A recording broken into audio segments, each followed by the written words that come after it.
kami dari kelompok 3 ingin mempresentasikan tentang benahi 6 daya saing agar Indonesia menjadi lebih maju. Dengan kelompok kami yang terdiri, saya sendiri, Indah Liana, dan rekan saya, Diani Fajar Isnasyah Putri, dan Cika Nur Amelia Putri, dan Hanifah. Mari kita sama-sama simak dan belajar dalam presentasi yang kami akan sampaikan ini. Yang pertama ada peningkatan SDM. Singapura telah menggeser Amerika Serikat sebagai ekonomi paling kompetitif di dunia demikian hasil survei internasional World Economic Forum Global Competitiveness Index yang dirilis awal April. Singapura dengan skor 84,8 unggul dalam hal infrastruktur, kesehatan, pasar tenaga kerja, dan sistem keuangan. Dengan demikian, peringkat menjadi nomor wahid dan mendepak Amerika Serikat yang memegang posisi teratas tahun 2018 turun ke posisi. Peringkat Indonesia tercatat turun dari posisi 45 tahun 2018 menjadi urutan 50 atau turun 5 posisi. Jauh di bawah beberapa negara sekawasan seperti Thailand di peringkat 40 dan Malaysia di peringkat 27.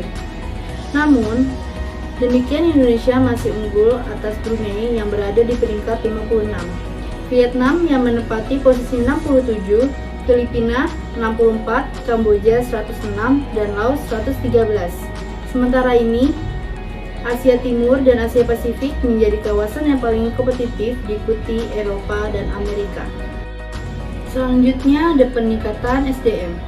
Meningkatkan SDM dapat dilakukan dengan cara meningkatkan kualitas perguruan tinggi dalam mencetak para tenaga ahli siap kerja. Peningkatan mutu dosen, sarana dan prasarana kampus yang memadai dan perbaikan kurikulum disesuaikan dengan tuntutan zaman. Mendayagunakan BLK atau Balai Latihan Kerja yang dibina Kementerian Tenaga Kerja untuk menyiapkan tenaga-tenaga yang terampil. Yang kedua ada reformasi birokrasi.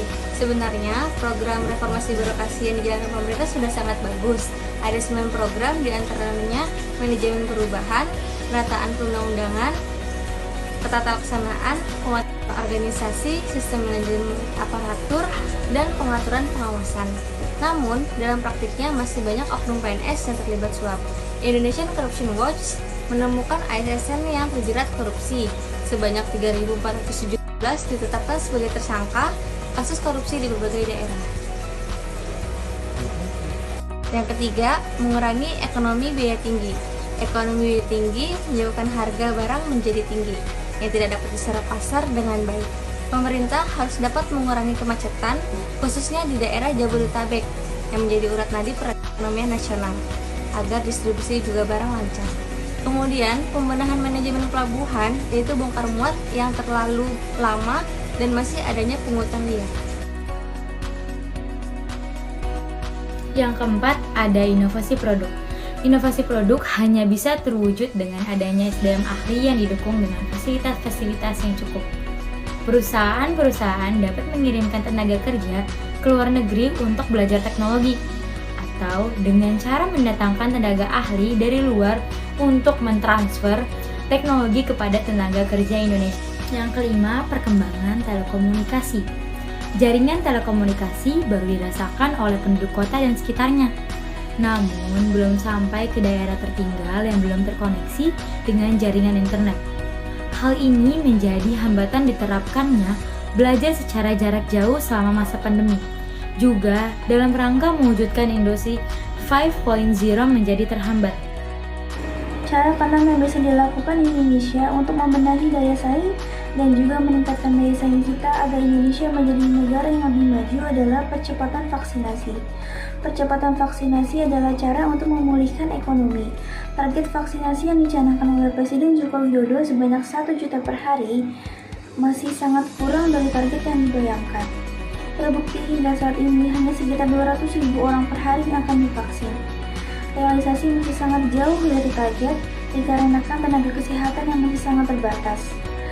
Selain itu, distribusi vaksin juga ternilai kurang lancar. Faktor lemahnya koordinasi antara siapa yang divaksin dan juga di mana letak vaksin juga menjadi kendala yang cukup serius dalam hal vaksinasi. Dengan jumlah penilaian alam yang terbatas di Asia seperti Jepang, Korea Selatan, dan juga Singapura, namun dapat menjadi negara yang maju. Jepang dan Korea Selatan memaksimalkan sumber daya manusia yang mereka miliki dan juga mengelola teknologi untuk menghasilkan produk-produk otomotif dan juga elektronik yang sangat unggul. Sedangkan Singapura dapat bersaing karena memiliki bandara yang representatif sebagai transit di kawasan Asia dan juga mengembangkan pariwisata sehingga banyak menarik wisatawan. Singapura telah menjelma sebagai pusat perdagangan di kawasan Asia, bukan hanya barang namun juga jasa. Indonesia dengan kekayaan dan juga sumber daya alam yang besar seharusnya dapat memaksimalkan ekspor yang akan menambah PDB atau menambah pendapatan domestik bruto. Apalagi jika didukung dengan SDM yang unggul, bukan tidak mungkin Indonesia akan menjadi negara yang maju seperti Singapura, Jepang, dan juga Korea Selatan. Selesai sudah pemaparan kami tentang 6 cara untuk membenahi daya saing atau meningkatkan daya saing untuk mengubah Indonesia menjadi lebih maju. Kami ucapkan terima kasih yang sebesar-besarnya kepada Bapak Suprapto selaku dosen mengampu mata kuliah teori ekonomi makro. Dan juga kami ucapkan sebanyak-banyaknya terima kasih kepada teman-teman dan juga orang-orang yang telah menonton video kami, juga telah memperhatikan video kami. Kurang lebihnya mohon maaf. Wassalamualaikum warahmatullahi wabarakatuh.